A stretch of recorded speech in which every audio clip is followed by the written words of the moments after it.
Target Arm technology turns any vehicle into a mobile drone base.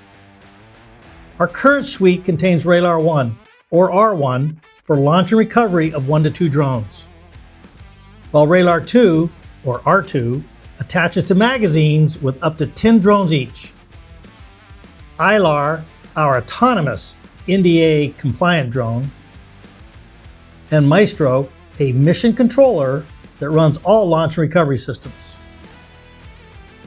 On Maestro, one operator simply taps the screen to launch.